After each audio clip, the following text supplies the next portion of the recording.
यमनी मुसल्लह अफवाज का एक और वार बोहरे अहमर में बरतानवी ऑयल टैंकर कॉर्डेलेला को निशाना बना दिया। यमनी मुसल्लह अफवाज की जानिब से जारी करदा फुटेज में वो लम्हा दिखाया गया है जब बरतानवी ऑयल टैंकर कॉर्डेलेला मून को बोहरे अहमर में एक ड्रोन कश्ती ने निशाना बनाया है।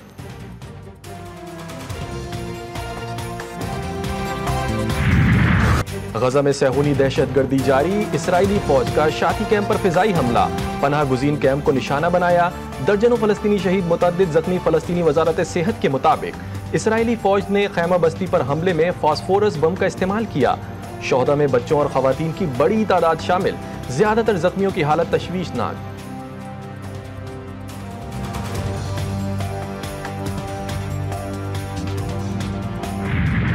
कि हमने डी चौक पहुंचना है या इस्लामाबाद पे धावा बोलना है, तो उसके ऊपर अगर कोई आएगा और जो हाथ चढ़ेगा उस पे मैं एडवांस उनको बता रहा हूं कि फिर हमें कोई ये ना कहे कि जी इनके साथ नरमी करनी है। सीएम केपी के एक समझदार और अच्छे पाकिस्तानी हैं, उनको भी ये अपने फैसले को रिव्यू करना चाहिए कि वो इस्लामाबाद की तरफ रुख कर रहे हैं। पुलिस ने अपनी पूरी तैयारी की हुई है, हमने अपना पूरा अरेंजमेंट किया हुआ है, फिर इतना ज़रूर है कि कोई शिकवा ना करे। तहरीक इंसाफ का मुमकिना एहतजाज, विफाकी वजीर दाखिला की पीटीआई को सख्त वार्निंग। इस्लामाबाद में फौज तैनात करने का फैसला। प्रेस कॉन्फ्रेंस में मोहसिन नकवी ने वजीर आला केपी को मुखातिब करते हुए कहा, अली अमीन गंडापुर अपने फैसले पर नजरसानी करें, किसी किस्म की कोई नरमी नहीं होगी, ये बात जहन नशीन कर लें, फिर कोई गिला न करे कि हमारे साथ ये हो गया। इस्लामाबाद में अहम नौइयत की बैनुल-अक़वामी तकारीब हो रही हैं, एक मुमलिकत का सरबराह मौजूद है और पीटीआई धावा बोलने का सोच रही है। सियासत करें मगर ये तरीका दुरुस्त नहीं। इस्लामाबाद में आर्मी को दोबारा तैनात किया जा रहा है।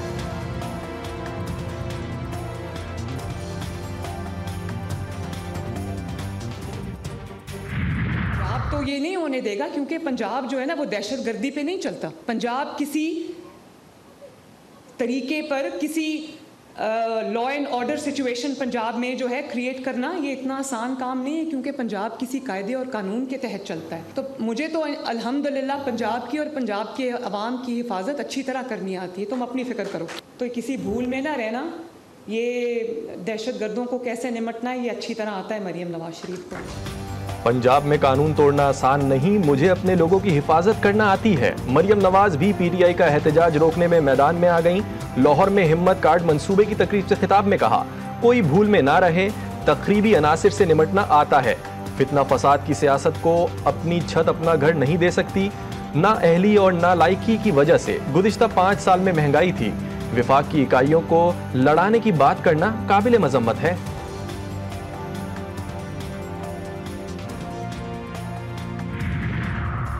पीटीआई की डी चौक पर एहतजाज के लिए हिकमत अमली तैयार। इस्लामाबाद के एहतजाज में कानून नाफिज करने वाले इदारों के साथ बराह रास्त तसादुम के बजाय आंख मचोली खेलने का फैसला।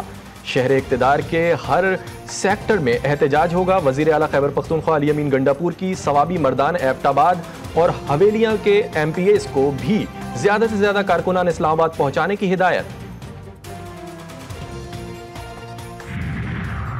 इस्लामाबाद में पीटीआई का मुमकिना एहतजाज, विफाकी हुकूमत का 24 पॉइंट्स को मुकम्मल बंद करने का फैसला। जिला इंतजामिया और पुलिस की जानिब से तफसीलात जारी, रास्ते रात गए मुकम्मल तौर पर बंद कर दिए जाएंगे। इस्लामाबाद में एहतजाज की गर्ज से आने वाले 412 अफराद को गिरफ्तार कर लिया गया। ज़राए के मुताबिक गिरफ्तार मुजाहिरीन में से 60 का ताल्लुक अफगानिस्तान से है।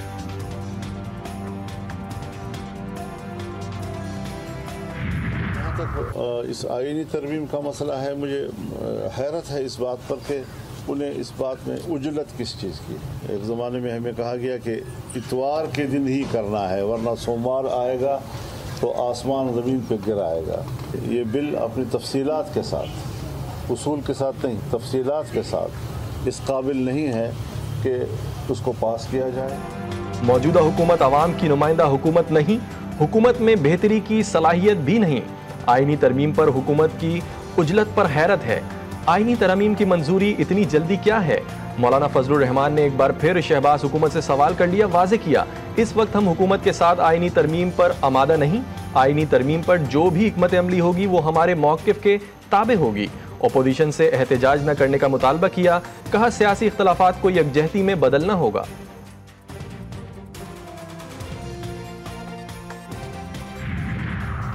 रात गए कराची सदर पार्किंग प्लाजा के करीब एहतजाज, 14 घंटों की बिजली बंदी से शहरी परेशान। लायंस एरिया के शहरी सड़कों पर आए, लेकिन पुलिस की नफरी ने मुजाहिरीन को मुंतशिर कर दिया।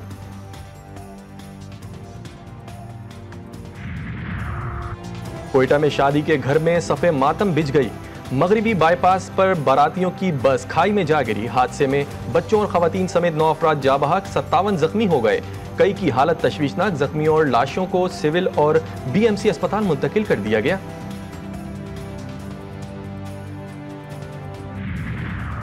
ओकाड़ा में बदला लेने में हर हद पार, बासर अफराद ने जमीन के तनाजे पर 2 खवातीन की कब्रें मिसमार कर दी। पुलिस के मुताबिक मुलजिम इम्तियाज का आसिम शाह के साथ जमीन का तनाजा चल रहा था। मुलजिम ने आसिम की 2 बेटियों की कब्रें मिसमार करा दी। वाक़े का मुकदमा दर्ज कर लिया गया।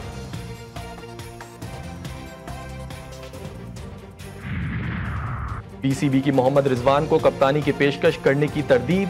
वनडे और T20 की कप्तानी के लिए 2 से 3 नामों पर गौर जारी। मोहम्मद रिजवान, मोहम्मद हारिस, शादाब खान, शाहीन आफरीदी दौड़ में शामिल।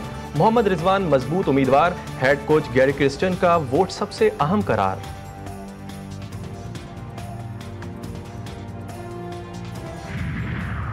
इंटरनेशनल लीग्स में शिरकत के लिए मुश्किलात का सामना। कौमी क्रिकेटर उस्मान कादिर ने रिटायरमेंट का ऐलान कर दिया। उस्मान कादिर 1 वनडे और 25 T20 में पाकिस्तान की नुमाइंदगी कर चुके हैं।